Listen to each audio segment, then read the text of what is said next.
오늘 우리 볼 말씀은 단순하게 그냥 우리가 읽었던 9장 1절에서 20절까지의 내용이라기보다는 바울의 2차 전도 여행이 끝나고 3차 전도 여행을 시작하는 그런 과정에서 일어난 일인데, 사도행전 18장 18절부터 쭉 이렇게 스토리가 전개된다고 이렇게 보시면 됩니다. 바울이 이제 고린도에서 복음을 전하고 거기서 1년 6개월 동안을 사역을 하잖아요.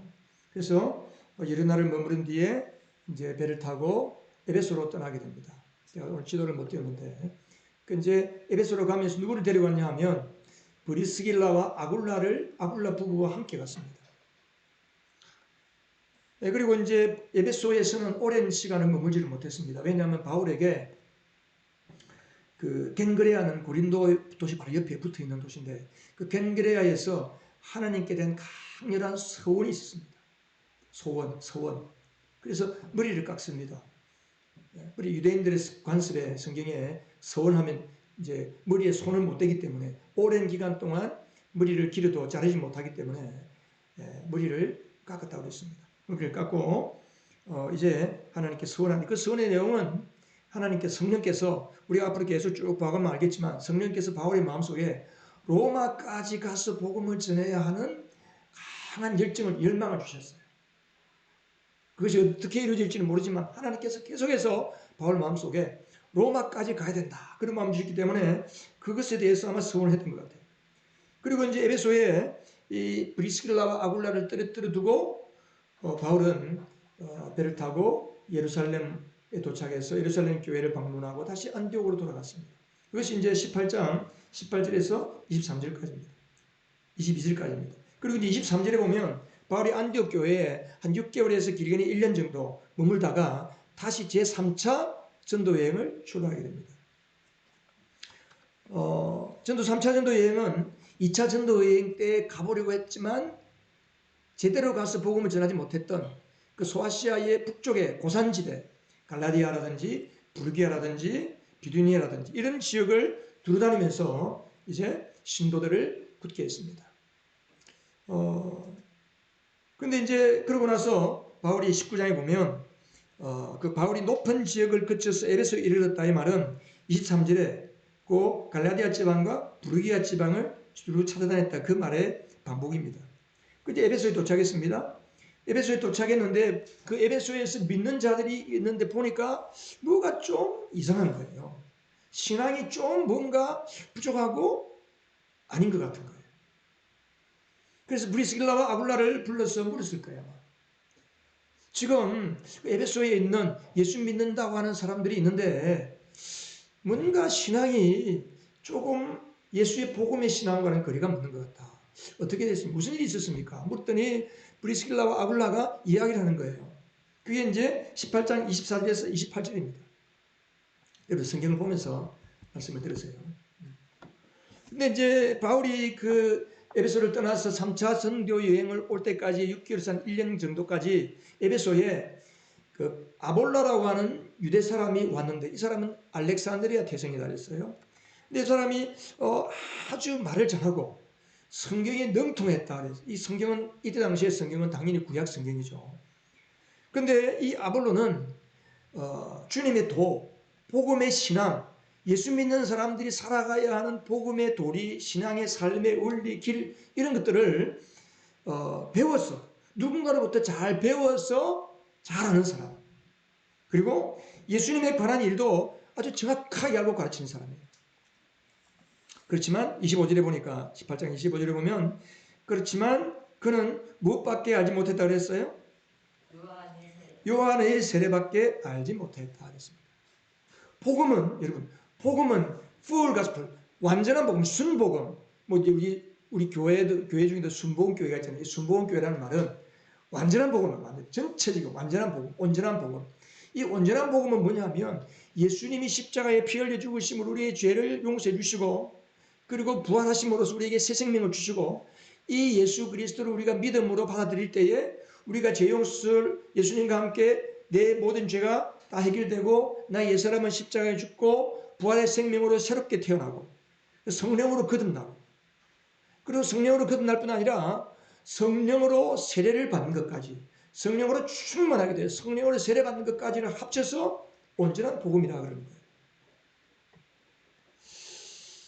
그런데 이 아볼로는 요한의 세례밖에 알지를 못한 겁니다.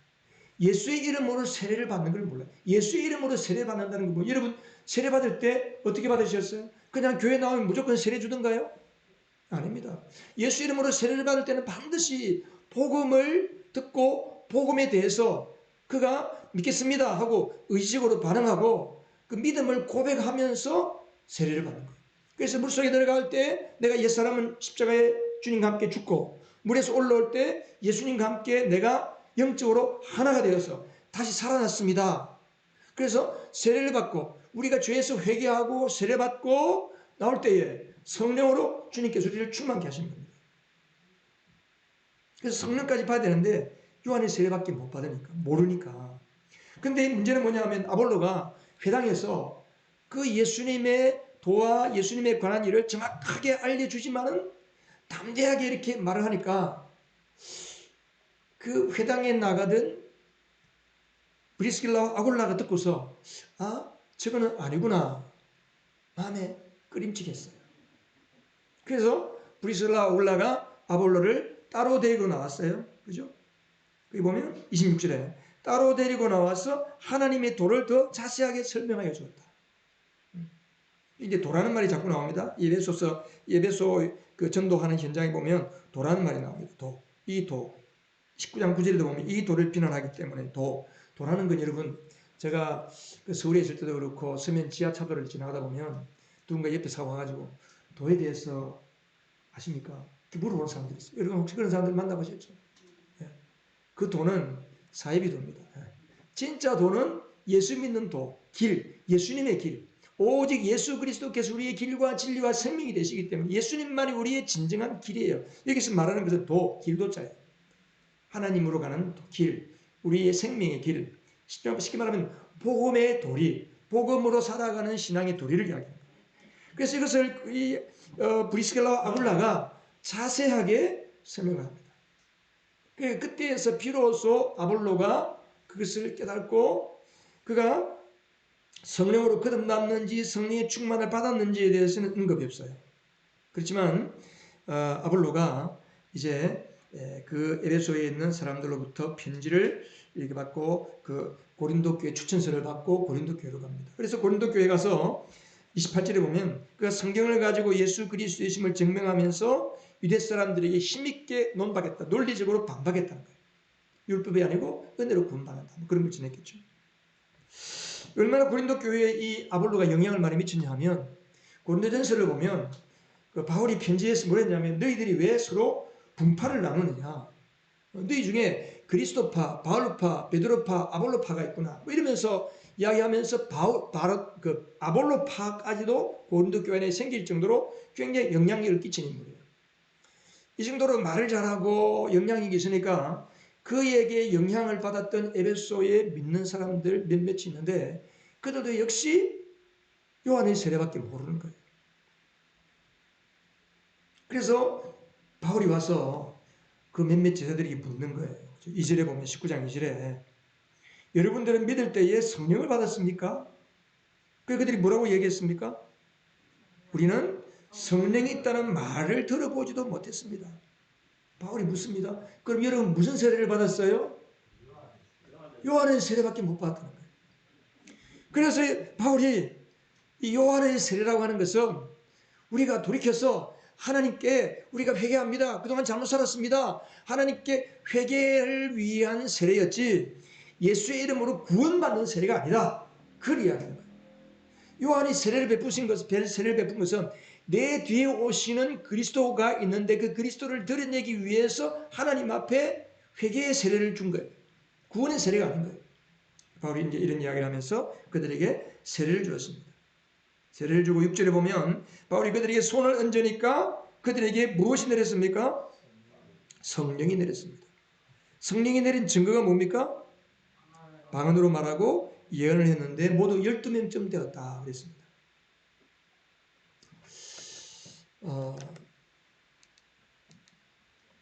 이 바울이 이렇게 에베소에 와서 그 예수를 믿는다고 하는 몇몇 사람들, 그 사람들을 온전하게 복음으로 예수를 믿게 하고 성령으로 거듭나게 도와주고, 그리고 안수함으로 성령이 내리고 성령 받은 제자가 12명쯤 되는 그런 교회가 드디어 에베소에 시작이 되었습니다. 이 에베소 교회가 얼마나 대단한 교회였냐면요, 그 에베소 교회로부터 시작해서 그 아시아에, 여러분 우리가 아까 말씀을 읽었지만 거기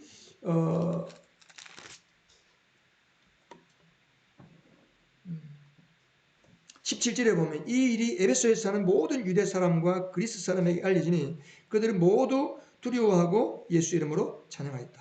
또 10절에 2년 동안이나 바울이 이렇게 말씀을 전했는데 아시아에 사는 사람들은 유대 사람이든지 그리스 사람이든지 모두 주의 말씀을 듣게 되었다. 그러니까 에베소 주변에 거의 대부분의 사람들이 예수의 복음을 다 들은 거예요. 그래서 생겨난 교회가 뭐냐면 소아시아 7교회입니다. 요한계시록에 보면 7교회가 나옵니다.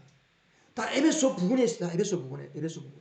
라오디게아, 빌라델피아, 스마나 교회, 뭐 사대 교회, 두아디라 쭉 이런 7교회가 생겼는데 언제 그 교회가 생기느냐? 학자들이 연구에 의하면, 제가 또 성경을 읽다 보니까 바로 이때에 2년 동안 바울이 굉장한 부흥 속에서 말씀을 전할 때에 많은 사람들이 복음을 듣고 가서 자기 집에다가 예수 믿는 사람들끼리 모아서 또 예배를, 가정의 집에다가. 여러분 사도행전을 보면서 여러분 느끼는 게 없습니까? 사도행전에 나오는 교회는 지금처럼 교회 건물을 지어놓고 모여서 예배드리지 않았습니다. 그들은 회당했습니다. 회당했어요.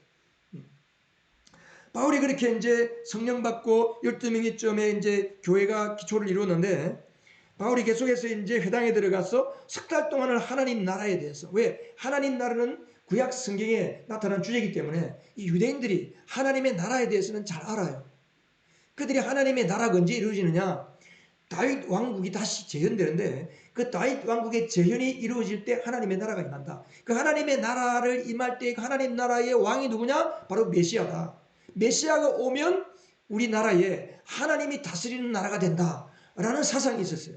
그러니까 이 바울이 하나님의 나라가 임하는 것에 대해서 전하면서 바로 여러분들이 기다리는 메시아가 예수님이십니다 하고 증명을 하는 거예요. 그러니까 많은 사람들이 예수님의 십자가 부활을 믿으면서, 아, 사람이 아니구나, 예수님은 하나님이구나, 부활하셨구나, 그래서 예수를 믿게 되는 거예요. 그래서 이제 이렇게 그때 당시는 회당에서 같이 예배를 했다. 같이. 근데 회당에서 같이 섞여서 예배를 드리다 보니까 어떤 일이 생겼냐면, 거기에 9절에 보세요.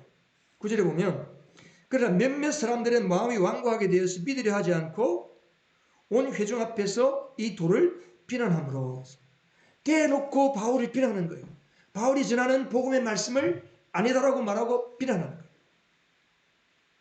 목사가 목회를 하는데 여러분, 교회 신자 중에 한 사람만이라도 목사에 대해서 반박하고 설교를 하고 나면 설교 마치고 난 뒤에서 성도들을 붙잡고 우리 목사님이 하는 설교는 잘못됐습니다, 많은 부분은 맞지만은 이 부분은 결정적으로 잘못됐습니다, 뭐 그러면서 목사가 설교하는 내용에 대해서 의기장을 놓고 반대를 하고 비판하고 막 그러게 되면 교회가 어떻게 되겠습니까? 여러분, 발가락 사이에 우리 몸에 조그마한 가시 하나만 박혀도 온몸이 아픈 것처럼 교회 안에 그런 사람이 한두 사람만 있어도 교회는 시끄러워집니다. 어려워집니다. 목회를 못합니다. 이때 당시까지 그 예수를 믿는, 복음의 말씀을 듣고 예수를 믿는 사람들은 회당에서 안식일에 같이 모였어요. 회당에서 안식일 모이고, 예수 믿는 사람들은 안식 후 첫날, 그 다음날 안식 후 첫날에도 같이 모이고 뭐 그런 것 같아요. 그런데 이때부터 바울이 회당에서 나오게 되는 거예요. 회당에서 제자들을 따로 데리고 나오잖아요. 여기 있다가는 복음의 말씀이 희미하게 되고 믿음이 제대로 심어지지 않겠구나. 왜? 거기는 유대인들, 유대교를 믿는 유대인들이 주축이니까. 그 따로 데리고 나오는데 모여서 예배할 장소가 없으니까 그 많은 사람들이, 그래서 두란노라고 하는 사람이 이방인인데 예수를 믿게 된 거죠. 그 예수를 믿는 이방인인 두란노가 자기가 운영하고 있던, 우리나라 말로 하면 서당 같은 곳, 학당, 뭐 이런 곳을 바울에게 써라는 거예요. 그래서 바울이 그곳에서 2년 동안을 제자들을 모아놓고 집중적으로 말씀을 가르치고 예수 믿는 삶이 무엇이다 가르치고 그렇게 요즘 말로 말하면 예수 믿는 예수님을 영접한 사람들에게 우리 교회가 생명의 삶을 가르치고 쭉 말씀의 그런 과정들을 공부를 우리가 배우는 것처럼 말씀을 듣고 말씀을 내 삶에 소화시키는 그런 2년 동안의 말씀을 강론합니다. 이 2년 동안 그렇게 하면서 소아시아 전역에 복음이 전파되고 많은 교회가 있습니다. 그러니까 하나님께서 얼마나 강력하게 역사했냐면 바울의 손을 빌어서 11절에 보면 비상한 기적을 행했대요. 비상한 기적. 어떤 기적이에요? 바울이 가지고 있던 손수건을 가지고 병자에게 손수건만 얹어도 이 병자가 낫는 거예요. 그리고 바울이 안식일 외에 평일 날에는 일을 하잖아. 천막 만드는 일. 이 천막 만드는 일을 할 때 앞치마를 두르고 가는데 그 앞치마를 가져다가 병자 위에 올려놓으면 그 병자가 낫는 거예요. 어마어마한 역사가 나타나는 거죠. 여러분, 손수건의 능력이 있습니까? 앞치마의 능력이 있습니까? 이게 뭐예요? 이거 무슨 이야기입니까? 이게? 그만큼 에베소 교회와 바울 안에 예수 그리스도로 충만한 거예요. 성령이 충만하고 예수의 영이 충만하고 예수가 전염되는 삶을 산 예수가 전염되는 삶. 그래서 나중에 어떤 일이 있었냐면 그 막 귀신을 쫓아내는 사람들이 막 그 당시에 이렇게 활동하며 다니는데 오죽했으면 바울이 명령할 그 나오죠. 바울이 전파하는 예수의 이름을 힘입어서 나도 너에게 명령한다. 귀신아 나가라 막 그러는 거예요. 그러니까 유대교 제사장의 7 아들이 있는데 이 스게와라는 그 스게와 제사장의 7 아들들도 이처럼 바울이 흉내내면서 바울이 전파하는 예수 이름으로 귀신아 떠나가라 그러니까 이 귀신이 나는 바울도 알고 예수도 아는데 너네 누구냐 그러면서 이 스게와의 7 아들들이 확 달라들어가지고 완전히 막 사람을 다 상처를 내고 막 박살을 내버린 거예요. 옷을 다 벗기고 알몸으로 그냥 도망을 쳐버린 거예요. 이런 일들이 뭐. 그러니까 이런 일들이 소문이 나니까 전 에베소 도시가 엄청난 부흥을 경험하게 됩니다. 그래서 그들이 에베소는 마술의 도시고 우상의 도시거든요. 19절에 보면 그 마술을 부리던 사람들이 마술책이 필요 없구나. 예수라는 사람만 있으면 되는구나. 예수라는 분만 있으면 되는구나. 예수를 영접하면 예수만 믿으면 우리도 귀신도 쫓아내고 저 아덴이 신 필요가 없다. 예수 신이 최고다. 그런 역사가 나타나는 거예요. 그래서 사람들이 은 5만 지금 가치로 환산하면 30억 정도. 여러분 만원짜리 책을 따지면 30만 권이에요. 여러분 30만 권이면 큰 도서관 하나예요. 도서관 큰 대형 도서관이에요. 그리고 어마어마한 마술책들을 다 도심 한가운데 갖다 놓고 불사르는 일을 일어나는 거예요. 엄청난 도시적인 대부흥의 역사가 에베소에 나타나는 거예요. 1907년도에 평양에 엄청난 부흥이라는 것처럼 여러분 어떻게 해서 이 에베소라고 하는 어마어마한 귀신의 역사 우상숭배의 도시가 엄청난 부흥의 도시가 되었는가 어떻게 그렇게 성시화가 되었는가 그 이유가 무엇입니까 여러분? 그것은 바로 에베소 교회라고 하는 교회가 성령 받은 12명의 제자들로부터 기초가 튼튼하게 시작했기 때문에 그 도시적인 엄청난 부흥이 그들 가운데 나타나게 된 겁니다. 한번 따라 하십시오. 기초가 튼튼해야 부흥이 임한다. 교회의 기초가 튼튼해야 부흥이 임한다. 내 신앙의 기초가 튼튼해야 내가 부흥한다.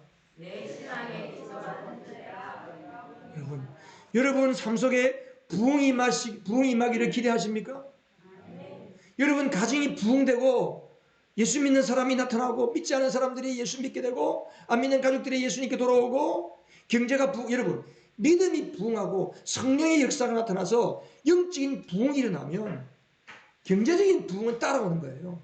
우리가 오래전에 그 전 세계에 지금 임하고 있는 그 트랜스포메이션, 변화, 변혁 이런 영상, 비디오를 지금도 있지만 그 비디오 테이프 몇 개 있어요. 그 영상을 오래전에 우리가 자주 봤는데 거기 보면 그 남미 지역에 임한 부흥, 아프리카에 임한 부흥 쭉 나오는데 남미 지역의 어떤 도시에는 예수 믿고 사람들이 성령 받고 부흥이 임하니까 고구마 하나가 무만 하고 그렇죠. 무만 하고 이 무가 엄청나게 크고 막 얼마나 농산물이 잘 되는지 엄청난 사랑을 받는 거예요.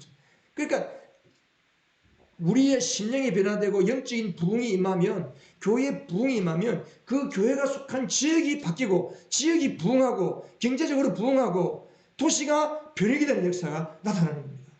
여러분, 이 부흥을 꿈꾸실 수 있기를 주님 이름으로 축원합니다.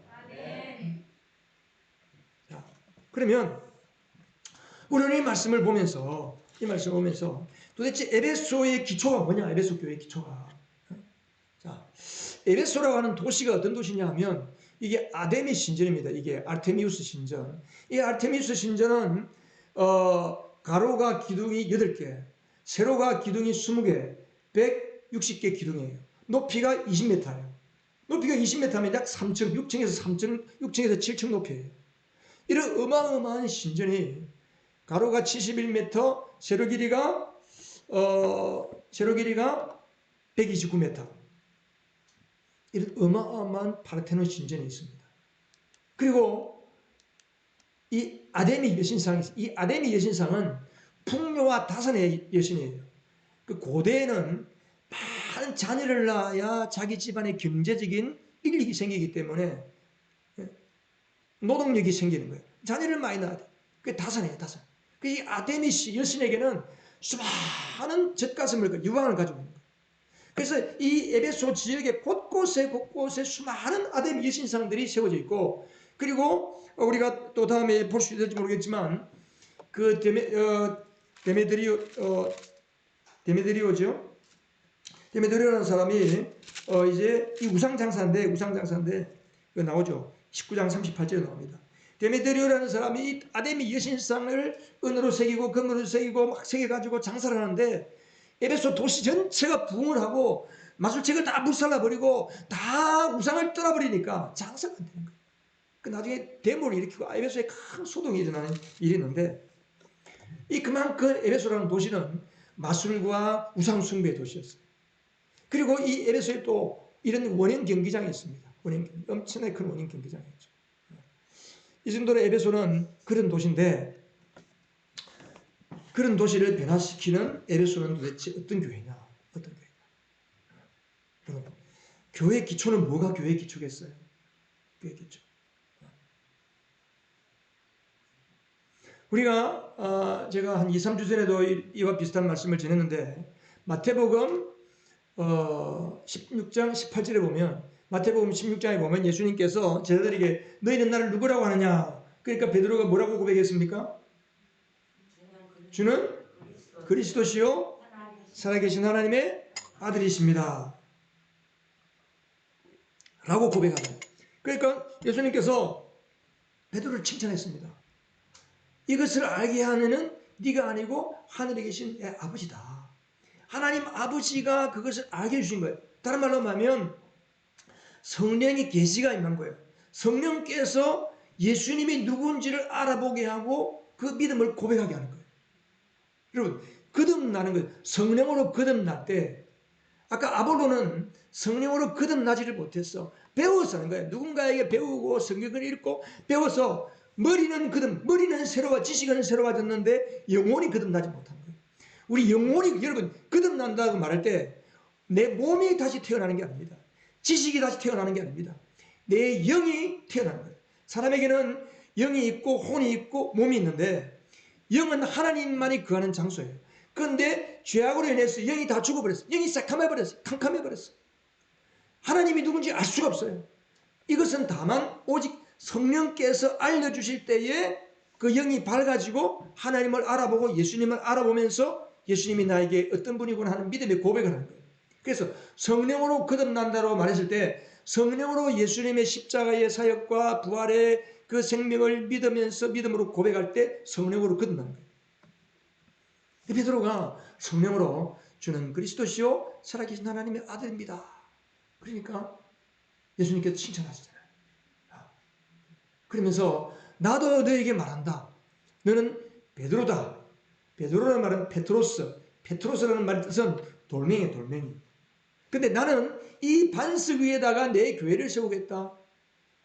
이 반석에 내 예수님의 교회를 세우는데, 이 반석이 완전 뭐냐? 이 반석은 헬라어로 말하면 페트라예요, 페트라. 페트라는 페트로스의 복수예요.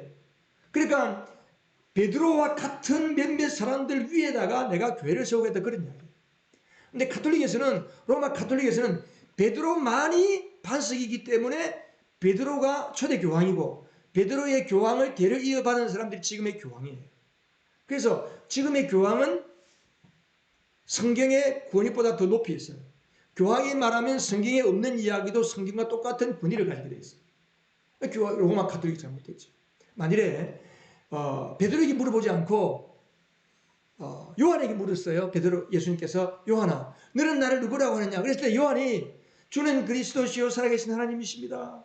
예수님은 우리가 이때까지 보니까 분명히 이 땅에 오실 메시아시고 하나님의 아들이십니다 라고 고백했다면 예수님께서 뭐라고 그랬겠어요? 야 너는 베드로가 아니야. 너는 아니야. 너는 반석이 될 수 없어. 예수님이 그랬을까요? 어떻게 했어요? 우리 지혜 예수님은 뭐라고 했겠어요? 너는 베드로가 아니니까 반석될 수 없어 그랬을까? 아니죠. 요한이 그렇게 고백해도 역시 마찬가지. 우리가 고백해도 역시 마찬가지. 결국은 뭐냐면 우리가 예수님을 성령의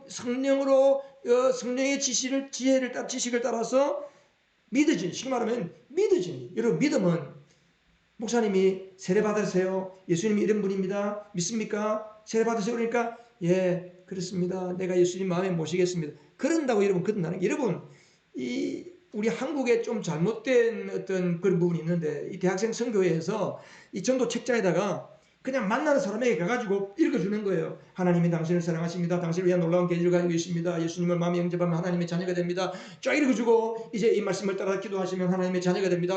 쫙 읽어주고 예수님 영접했으면 당신 하나님의 자녀입니다. 축하합니다. 그리고 말씀을 읽으세요. 교회를 다니세요. 기도를 하세요. 여러분 그렇게 한다고 거듭날까요? 그거 아닌 거예요. 그게. 굉장히 잘못된 거예요 지금. 그게 지금 교회에 들어와가지고 사람들이 그냥 무조건 예수님을 마음에 물론 제대로 영접하면 예수를 믿음으로 고백하고 영접하면 거듭나죠. 근데 그냥 그런 공식을 따라서 예수님을 영접하는 것처럼 해봐야 지식은 조금 새로워지는데 영혼은 거듭나지 않는 거예요. 성령으로 거듭난 사람들이 그런 베드로들 저와 여러분들이 성령으로 거듭났다면 역시 우리 교회의 기초가 되는 거예요. 할렐루야. 그래서 바울이 그 제자들을 데리고 나와서 예수의 세례를 받게 하고 안수하니까 성령이 나오고 성령으로 거듭나니까 성령으로 거듭날 뿐 아니라 이때는 성령으로 거듭날 뿐 아니라 거듭남과 동시에 성령의 세례가 임했어요. 성령의 세례가 임하니까 그들이 입에서 방언이 나오고 예언을 하게 되는 거예요. 성령이 말하게 하심을 따라 혀가 막 움직이지고 자기가 원치 않는데 성령께서 그를 사로잡아 버리는 거예요. 이게 성령이 사로잡는 역사가 들어요. 혀를 사로잡으니까 내가 말이 이상하게 나오고 내가 이 말을 하려고 한 게 아닌데 성령이 막 생각을 강하게 주장하니까 예언의 말씀이 막 나오고 막 그렇게 되는 거예요. 여러분 교회 기초는 두세 사람이 우리가 그래서 지난번에 이 말씀 보면서 마태복음 18장 18절에도 이와 병행구절이 있는데 거기 보면 두 사람이 내 이름으로 모인 곳에 나도 그들 중에 함께 있겠다. 두세 사람이 내 이름으로 무엇인지 구하면 하늘에서도 땅에서 매면 하늘에서도 매이고 땅에서 풀면 하늘에서도 풀린다. 오늘 이 마태복음 16장 18절 19절에 보면 그와 같은 내용이 나오고 18장에도 그와 같은 내용이 나오고 결국 뭐냐면 두세 사람 혼자서는 교회가 될 수가 없어요. 공동체가 안 됩니다. 근데 세 사람이 되면 공동체가 되는 거예요. 공동체. 그래서 예수 믿는 두세 사람이 그런 베드로들이 쉽게 말하면 그런 베드로들이 모이면 거기에 예수님께서 내 교회, 예수님의 교회를 세우는 거예요. 그래서 우리 예언교회가 세워지고 에베소 교회가 세워지는 겁니다. 그 교회가 세워질 때에 어떤 일들이 있습니까? 이게 보니까 죽음의 문들이 그것을 이기지 못한다. 쉽게 말하면 지옥의 권세, 사탄의 권세가 교회를 향해서 이길 수가 없다. 벌벌 떠는 거예요. 벌벌 떠는 거예요. 우리가 예수 믿고 교회가 될 때에 교회에 주신 가장 강력한 권세가 있는데 그건 뭐냐면 천국의 열쇠예요. 우리 교회가 모여서 죽어가는 영혼들을 위해서 기도하면 그 영혼을 풀어내는 권능 기도의 열쇠, 합심 기도의 열쇠를 주신 거예요. 마귀가 벌벌 떠는 거예요. 근데 마귀가 벌벌 떠는 교회입니까? 교회가 마귀를 벌벌 떠는 교회입니까? 오늘날 교회가. 오늘 에베소 교회가 이렇게 성령으로 거듭날 뿐 아니라 성령 거듭날 뿐 아니라 성령의 충만한 세례까지 받게 되니까 교회가 그냥 교회가 된 거예요. 교회. 뭐 교회는 강한 교회, 약한 교회가 없어요. 교회는 예수님의 교회, 다 예수님의 교회. 예수님의 교회. 여러분, 교회는 그래서 나중에 바울이 에베소에다가 에베소서를 씁니다. 에베소서. 이제 바울이 에베소 교회를 생각하면서 그 에베소에 엄청난 부흥이 일어났잖아요. 부흥이 일어나면서 그 어마어마한 아데미 신전 다 깨뜨리고 우상숭배 다 물리치고 거룩한 도시를 만들었던 그 놀라운 부흥을 생각하니까 이 교회라는 것이 너무 귀하고 너무 영광스러운 거예요. 교회가. 그래서 에베소서를 보면 에베소서에 바울이 감옥에 갇혀서 가렛빌골 이 네 권의 책을 서신서를 쓰거든요. 갈라디아, 에베소서, 빌립보서, 골로새서. 그 에베소서 쓸 때는 보면 바울이 막 감격이 터져 나와요. 감격이 터져 나와요. 1장 3절부터 보면 교회의 영광, 하나님께서 세우신 그 교회 안에 예수님께서 충만하게 거하시기 때문에 교회는 뭐냐? 온 만물을 충만케 하시는 자의 충만이다. 그런 표현을 썼어요. 우리가 예수 믿고 거듭나서 하나님의 자녀가 될 뿐 아니라 우리가 같이 모여서 교회를 형성하면 그 교회는 사람의 교회가 아니고 우리 예수님의 교회입니다. 예수님의 교회는 바울이 예수 그리스도의 몸이라고 했어요. 예수 그리스도의 몸. 우리는 예수의 몸으로 이 땅에 존재하는 거예요. 왜 교회를 예수님의 몸이라 그랬겠어요? 여러분, 몸이 왜 존재합니까? 우리 용인이 몸이 없으면, 사람이 몸이 없으면 뭐가 돼? 죽지. 물론 죽는데 몸이 없고 말만 하고 막 그냥 그렇게 떠돌아다니는 사람이다. 뭐라 그래 그거를? 귀신이지, 귀신. 사람이 몸이 없으면 귀신이 되어버리는 거예요. 몸이 없으면 누가 누군지 모르잖아요. 근데 몸이 있기 때문에 용인이구나. 용근이구나. 오늘 용근이 조금 늦게 왔네. 야, 아는 거지 이렇게. 몸이 없으면 용근이가 와서 앉아있는지 용근이가 뭐 어젯밤부터 와서 철학에도 했는지 모르는 거지. 그렇잖아요. 근데 몸이 있으니까 아는 거죠. 자, 교회를 그리스도의 몸이라고 하신 이유가 뭘 것 같아요?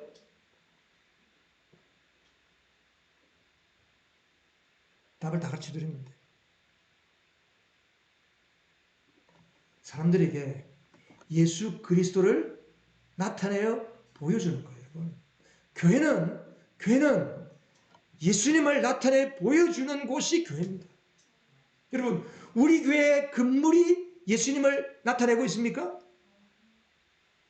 우리 교회 건물을 쳐다보는 사람들이 거룩하신 하나님, 전능하신 하나님, 아버지 예수 그리스도, 와, 그분이, 사람들이 나중에 보면요, 여기 보면 17절에 보면 그 에베소 교회로 인해서 복음이 막 전해지니까 그들은 모두 두려워하고 주 예수님을 찬양했어요. 교회를 보면서 예수님이 보이시니까 예수님의 능력이 나타나고 막 귀신이 쫓겨나고 막 엄청난 역사를 보니까 하나님을 두려워하는 거예요. 여러분, 우리 교회 건물을 보면서 사람들이 하나님을 두려워합니까? 아니죠. 교회는 건물이 아닙니다. 교회는 예수 믿고 성령으로 거듭난 사람들이 모이는 것이 교회입니다. 모이는 것이. 여러분, 계모임. 자, 계모임 하죠. 계모임. 계가 뭡니까? 계모임을 식당에서 하잖아요. 그럼 그 식당이 계가 됩니까? 아니잖아요. 계모임은 어디서 모이든지 어느 집에서 모이면 그 집이 계모임 장소가 되고, 교회도 비슷한 거예요. 제가 생각하다 그런 계모임이 갑자기 생겨나더라고요. 교회도 마찬가지예요. 교회로 모이면 그것이 교회예요. 집에서 모이면 그 집이 교회예요. 그래서 그걸 가정교회라는 거예요. 가정교회. 아무개 집사님이 자기 주변에 있는 사람들 모아서 예배드리고 거기서 예배드리고 하면 그게 교회가 됩니다. 사도행전의 교회는 전부 그렇게 가정교회를 존재하는 거예요. 그래서 우리 교회가 가정교회를 해야 한다는 것이 선택사항이 아니고 성경에 있는 교회가 그래서 에베소에 큰 부흥이 일어났던 것은 바울이 능력이 많아서가 아니고 성령께서 교회, 그리스도의 몸된 교회인 에베소 교회를 통해서 그리스도가 강력하게 드러나는 거죠. 왜? 그리스도, 온 세상을 충만케 하시는 그리스도의 충만함이 교회니까, 그리스도가 충만하니까 그리스도의 능력이 충만한 거예요. 그리스도의 영광이 충만한 거예요. 하나님의 영광이 충만하면 사람들이 그 영광 앞에 압도당하는 거예요. 벌벌 떠는 거예요.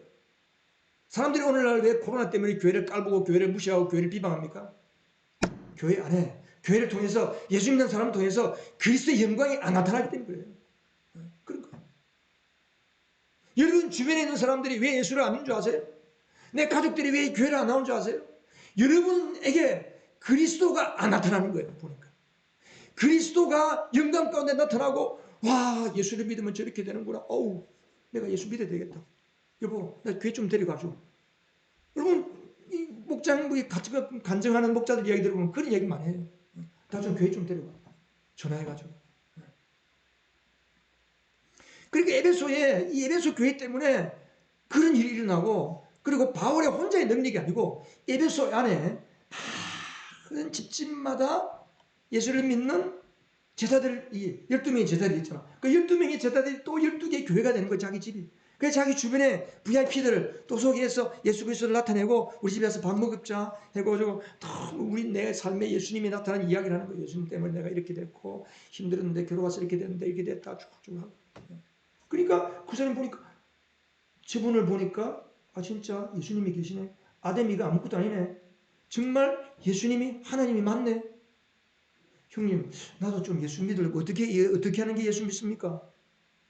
그럼 또 복음을 전해주고, 또 기도하고, 그리고 성령을 못 받으면 또 바울한테 와서 또 같이 두란노 학당에 같이 모여서 두란노에 모이는 그 전체 모임에 와가지고 또 기도하면 또 안수 받으면 성령 받고. 그래서 이 가정에서 모이는 교회들이 에베소의 누룩처럼 쫙 퍼지고 나가니까 그 도시가 어느 한순간에 폭발해버린 거예요. 폭발. 우리나라에 1천만 명의 성도들이 있다 그러고 5만 개의 교회가 있다 그러는데 왜 대한민국이 폭발하지 못하고 있습니까? 왜 대한민국이 깨어지지 못하고 무너지지 못하고 교회가 무너진다 하면 또 뭐 사람들이 난리칠지 모르겠네. 언제 한번 누군가가 뭐 서울을 하나님께 드립니다 그래 난리를 하는데 그 깨어지고 폭발한다는 것은 죄악이 무너지고 어둠이 무너지고 모든 부도덕과 음란과 방탕과 모든 악한 것이 무너지고 가난과 빈곤이 떠나가고 질병이 떠나가고 하나님의 나라가 세워지고 건강하고 평안하고 부유한 나라가 되고 하나님의 이름과 영광이 드러나는 나라가 되는 것이 이게 무너지고 깨어지고 하나님 나라가 세워지는 것입니다. 그렇게 되는 나라가 되기 위해서 우리 대한민국에 있는 5만여 교회가 그리스도로 충만하게 돼, 충만. 그 교회가 그리스도로 충만하기 위해서는 교회로 모인 우리 한 사람 한 사람이 어떻게 해야 돼요? 그리스도로 충만해지면 되는 거예요. 우리가 어떻게 그리스도로 충만합니까?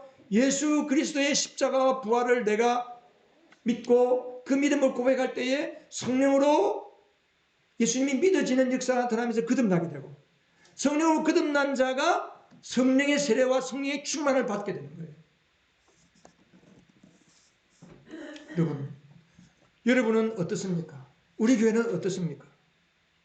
저는 오늘 말씀을 준비하면서 오늘 20장까지 쭉 말씀을 다 하려고 했는데 중간에 자르기로 했어요. 자르는데 오늘 뭐 한 7절 10절로 자르는데 핵심기 지금 오늘 전반부의 질문이 뭐냐 하면 우리 교회는 어떠냐? 나라는 존재는 어떤 자냐? 여러분은 어떤 사람입니까? 세 가지 질문이에요. 세 가지 질문. 첫 번째, 나는 거듭난 자인가? 한번 따라서 가슴에 손을 얹으세요. 가슴에 얹고 여러분 자신한테 한번 질문해 보세요. 나는 진정으로 거듭났는가? 두 번째, 거듭날 뿐 아니라 성령의 세례를 받은 자인가? 거듭난 자일 뿐 아니라 성령의 세례. 내가 항상 성령 충만하냐?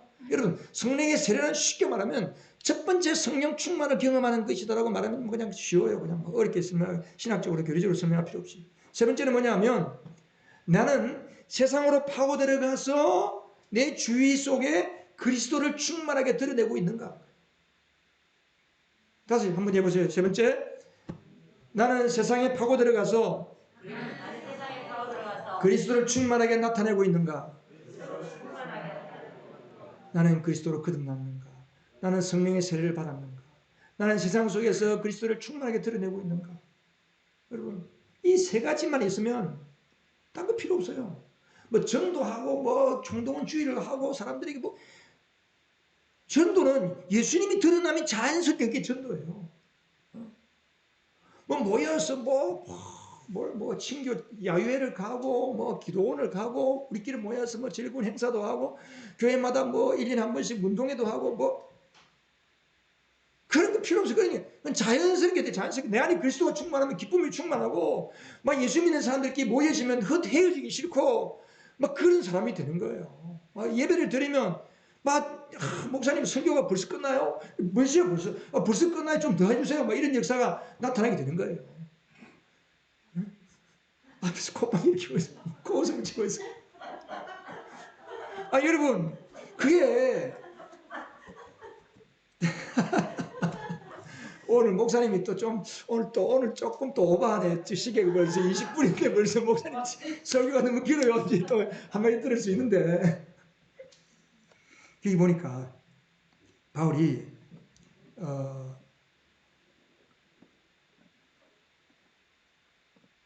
9절에 보면, 날마다 두란노 학당에서 강론하였다. 그러잖아요. 강론하였다. 거기 밑에 디귿 표시되어 있죠. 주가 있죠. 주. 다른 고대 사본에는 오전 11시부터 오후 4시까지 강론하였다는 거예요. 11시, 5시간 동안을 말씀하는 거예요. 러시아의 선교지 가면요. 러시아의 교회는 예배를 하루에 3번, 4번 드린다는 거예요. 예배, 일부 예배 드리고, 또 쉬었다가 예배 드리고, 또 밥 먹고 또 예배 드리고, 밥 먹고 예배 드리고. 물론 우리가 그렇게 하자는 거 아니에요. 그만큼 뭐예요?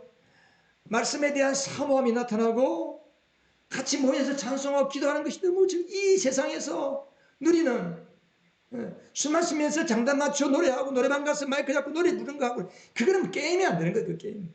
우리 예수 믿는 사람들 노래방 가가지고 막 하고 뭐 미스트롯이니 요즘 그 왜 거기에 빠져들까요? 예수 믿는 즐거움을 모르니까, 예수 찬양의 즐거움을 모르니까 거기에 빠져들어가는 거예요. 그 꼭 나쁘다고는 말할 수 없겠죠. 예.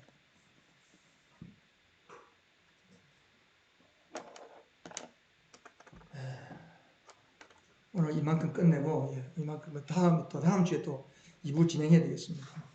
그래서 다음 주에는 거듭나는 게 뭐냐, 거듭나는 게. 성령 충만한 게 뭐냐, 어떻게 우리 그리스도 나타낼 것인가, 이런 부분에 대해서 말씀을 좀 듣도록 하겠습니다. 오늘 여러분들 말씀을 들으면서 여러분 속에 하나님께서 어떤 소원을 주셨습니까? 주님, 내가 진정으로 거듭났습니까? 여러분, 거듭난 사람은 본인이 압니다. 요한복음 3장 3절, 3장 5절에 내가 진정으로 너에게 말하는, 누구든지 다시 나지 아니하면, 다시 태어나지 않으면 하나님 나라를 볼 수 없다. 다시 말하면 성령으로 태어나면 하나님 나라를 볼 수 있는 거예요. 아, 하나님이 이분이구나. 보여지는 거예요. 막 이렇게 보여지니까 믿을 수밖에 없는 거죠. 하나님의 성령으로 거듭나면 하나님의 나라에 들어간다 그랬어요. 5절에 보면. 하나님 나라에 들어간다는 건 천국에 들어가는, 내 삶이 천국에 들어가서 천국을 누리는 삶이 되는 거예요. 여러분, 거듭났습니까? 여러분은 성령의 세례를 받았습니까? 거듭나고 내 안에 예수님이 계신데 우리는 얼마나 예수 그리스도를 충만하게 드러내는 삶에 사모하고 있습니까? 주님을 기뻐하고 즐거워하고 있습니까? 우리 시간 한번 오늘 주님 주신 말씀을 생각하면서 주님 앞에 한 1분 동안 묵상으로 간절히 우리 마음을 주님께 아뢰면 좋겠습니다.